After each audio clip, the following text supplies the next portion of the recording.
বাংলাদেশ সহ ৬০ দেশের পণ্যে যুক্তরাষ্ট্রের নতুন শুল্ক।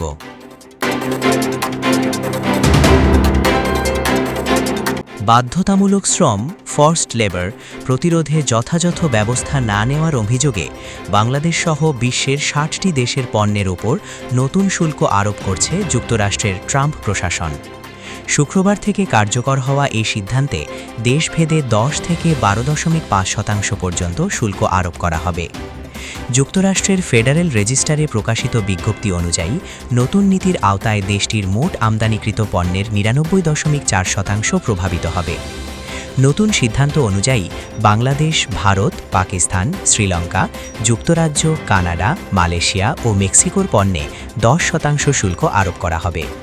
অন্যদিকে ইউরোপীয় ইউনিয়ন, জাপান, দক্ষিণ কোরিয়া, তাইওয়ান ও সুইজারল্যান্ডের পণ্যে পূর্বনির্ধারিত শুল্কের সঙ্গে সমন্বয় করে মোট ১০ থেকে ১২.৫% শুল্ক কার্যকর হবে।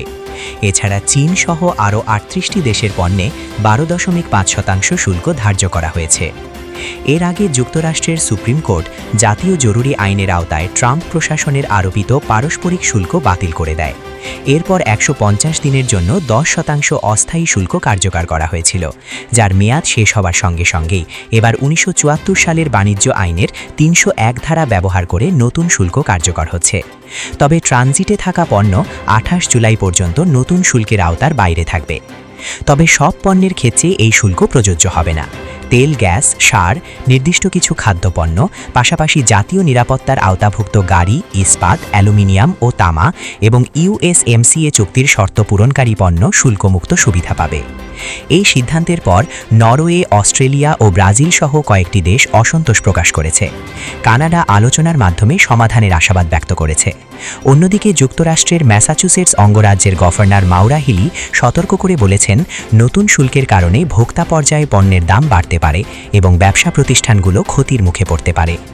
যুক্তরাষ্ট্রের বাণিজ্য প্রতিনিধি জেমিসন গ্রির বলেন, যুক্তরাষ্ট্রে দীর্ঘদিন ধরেই বাধ্যতামূলক শ্রম নিষিদ্ধ এবং এই আইন কঠোরভাবে প্রয়োগ করা হয়। তাই বাণিজ্য অংশীদার দেশগুলোকেও একই মানদণ্ড অনুসরণ করতে হবে। বিশ্লেষকদের মতে, মানবাধিকার ও বাধ্যতামূলক শ্রমের বিষয়টি সামনে আনা হলেও এই পদক্ষেপের পেছনে যুক্তরাষ্ট্রের দীর্ঘমেয়াদী বাণিজ্য কৌশলও গুরুত্বপূর্ণ ভূমিকা রেখেছে।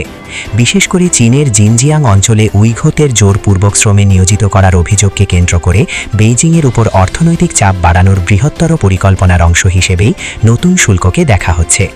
Desk report, ISJ news.